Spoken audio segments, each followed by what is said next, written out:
Is it going to come back? How you feeling? Yeah, it's right now I'm a little nervous.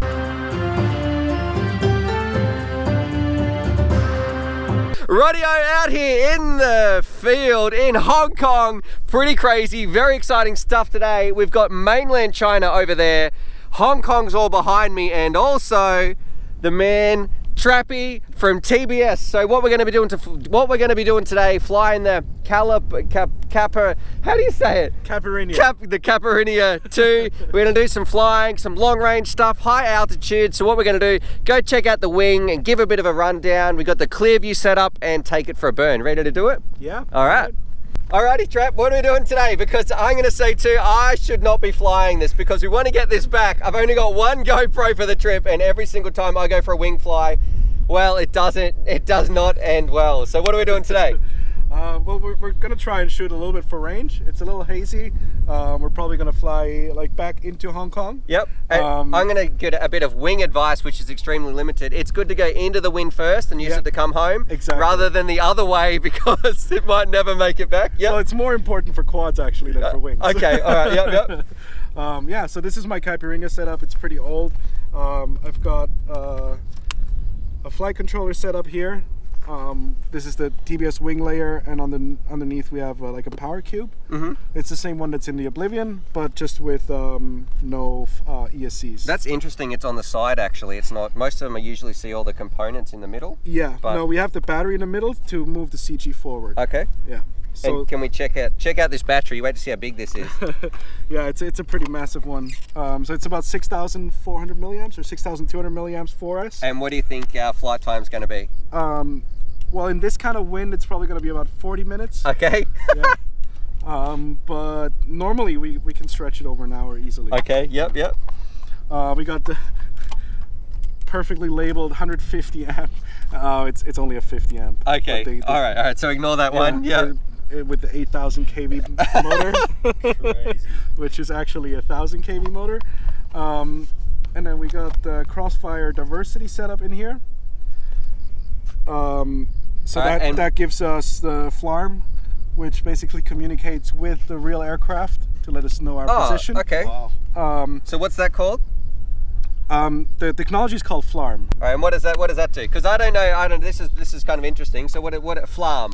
What's that do? FLARM is an open standard, or not an open standard. It's a standard for communicating with full-scale aircraft. Okay. So it's like a beacon, like ADS-B. So they'll pick it up if they're coming near. For private aircraft, not for the full-scale ones. Okay. So is it common?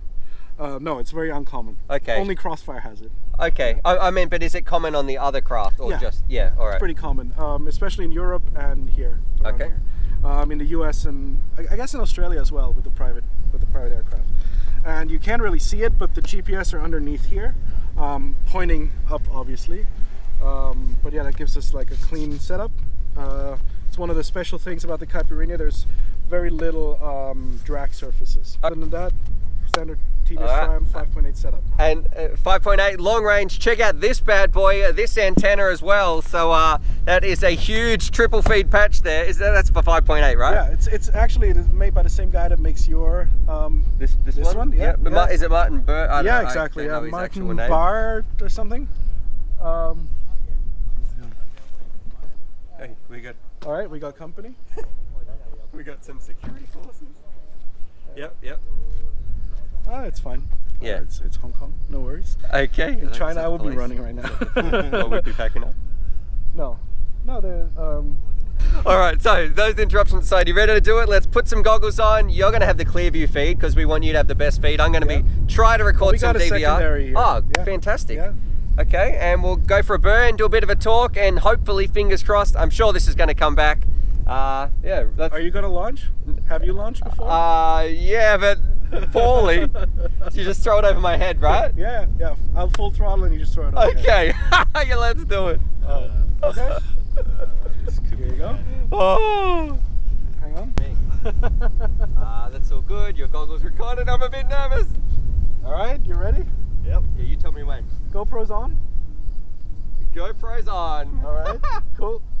Arming and full throttle. You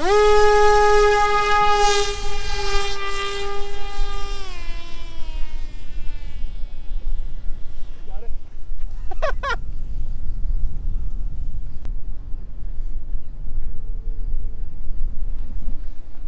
Radio Trap, how is it up there? Yeah, it's a little bouncy. I can feel the wind. The flight control is compensating for it. Other than that, everything's good. RSSIs are good. Everything's safe. Now that we know where we're going, yeah. You got to point the ground station that way. Oh, yep. I'm kind of losing video a little. Oh, that's better. I just got to spin it around the other way to get crystal. Yeah, crystal. How's that? Crystal clear. Alrighty, ground station's doing its thing. So we're heading towards a mountain in the background there. You'll see like a big pit. Yep. And to the right of it, there's like this little slope, and that's where we're headed for. And we've already been flying for about 10 minutes anyway, just around us, buzzing around. Yeah. We're at about 400 feet, coincidentally, and moving with around 4 amps. That's the cruise. We're moving forward at 30 Ks, which means that we have a headwind of about 40 Ks. Okay, that's going to make it easy to get home, right? Yeah, we're probably going to be coming back at about 100 Ks. What about people at home, they want to try some long range, they've got their Crossfire. Do you have some long range tips you could give us? Because you've been doing it for a long time, before it was sort of popular. Some of your missions are incredible. What would you say, some top tips for long range? So the key thing is endurance, right? So you want to go, you want to keep at a consistent amperage to keep you going for as long as possible. So you need to know your gear. You need to know that, okay, my wing is cruising at 4 amps, it'll climb the most efficiently at 12 amps or whatever. You need to figure that out. I've got the FP Vision OSD to show me that. Like right now I'm using 180 milliamps per kilometer. And that's a pretty good figure considering that I'm heading into the wind. So I will know that, you know, my battery capacity is 6,000 divided by 200, so that'll give me 30 Ks of round trip range. So that's like what I'm calculating in the back of my head. I'm checking video at all times. God, hang on. I'm glad he's good at maths, because I'm like, that's a lot of numbers. Yeah, I'm checking video at all times to see how consistent the video feed is. We're getting a little bit of interference. That's probably because we're so close to Shenzhen. And I'm checking my milliwatts and my RSSIs on the Crossfire. I don't know if you can see the DVR, or if your viewers can see the DVR. On the bottom right, we will have a DBM of -87 and -93. And right now, as I'm flying out, I'm calculating the link budget. So that'll tell me, it's basically your bank account. And when you run to zero, you're screwed. So we're below that. We're minus. Sorry. Yeah. But the noise floor is at about -105 in Hong Kong. So we know this figure from the LCD screen here on the Crossfire. And also when I point my antenna up, you see now, you will see the SNR pop up, which is the signal to noise ratio. So I can see that I'm at a signal to noise ratio of about 3 to 0 with 108 dBm. So that means that the noise floor is about 108 dBm, and as I'm pointing the antenna over there, it's at about 90. And every 6 figures, I can double my range. So 108 to 90, that's so I can still go about another 60 kilometers using this. All right. So long story short, because there's more numbers, but we got plenty of link, plenty of range to spare. In a nutshell, long range, like as you explore, it's a lot about calculation, knowing your gear to the T. So like I'm super confident right now because I know that I got massive amounts of range left if I just point the antenna the right way. We are out over those mountains somewhere, right? Over to like where the ocean is. So we're 8 kilometers out now. Okay. Our battery is about 50% used. Yep. That's freaking me out, man. I got to be honest, I don't have the gusto for long range. I guess it comes with experience, but if that was me, I would be puckering up for sure. Yeah, it's like a rubber band. You just stretch it more and more, and eventually it's super loose. Like this is still super comfortable. Yeah, we're 9 kilometers. I'm just gonna hit the round 10. We're getting into turbulence from those mountains up front. So like we're entering a wave, and we got to be careful at this altitude. It might like start lifting us up. Because it's like in a river. When water flows over a mountain, it pushes you down right behind it, but then it shoots you up somewhere behind the mountain, look in the direction of the wind. So we're entering like an upwards wind right now. All right, 9.6 Ks, 53% battery used. So you want to hit 10 and then turn? Yeah. It's getting more noisy, I guess because we're getting closer to the ocean. You can see in my SNR pop up. So the SNR is like the signal to noise ratio. That's how much signal you still have above the noise floor. And with the crossfire, you can actually. I'm losing a lot of video. So I'm probably gonna make it turn around. I think I just got pushed behind a mountain. I've got nothing. Do you? Yeah, it should come home. Probably got pushed behind this one over there. Yep.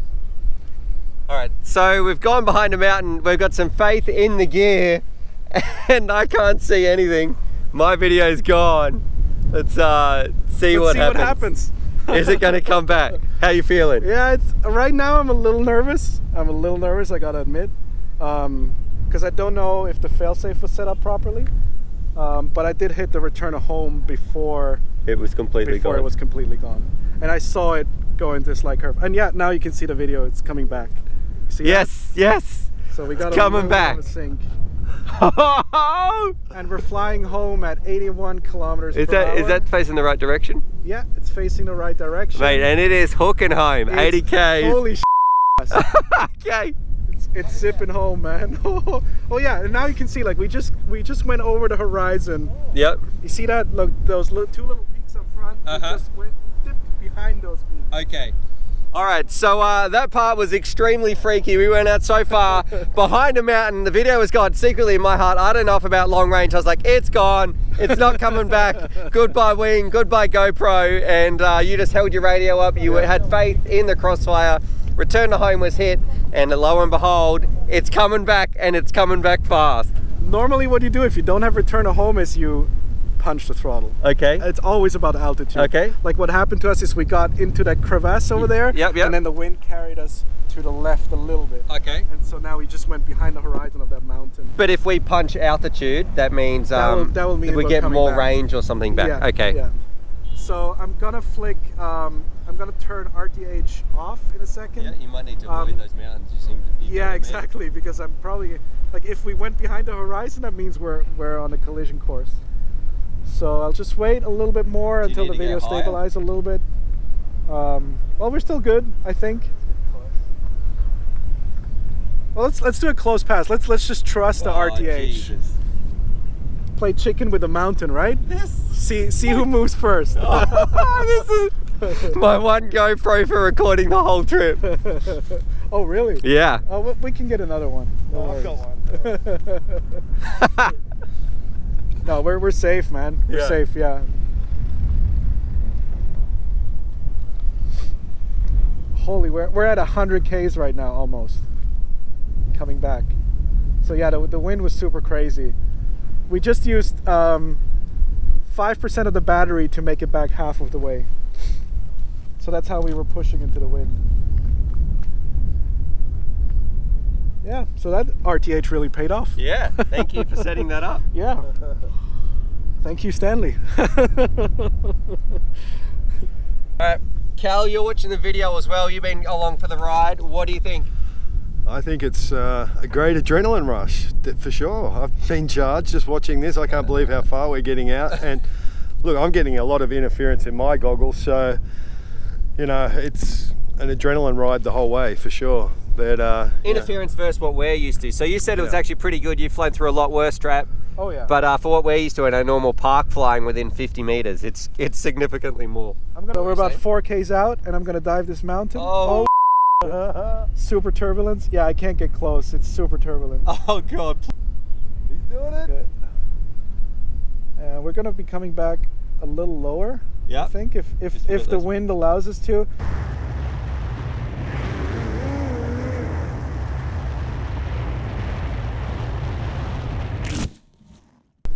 You landed? Yeah. Ah. It's over there somewhere. That's all good? All right. Mission successful.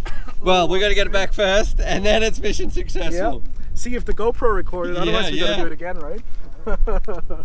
All right, so we landed down there. I thought we landed up here, but it was super windy as well. So Trap and Cal, they've gone to get it.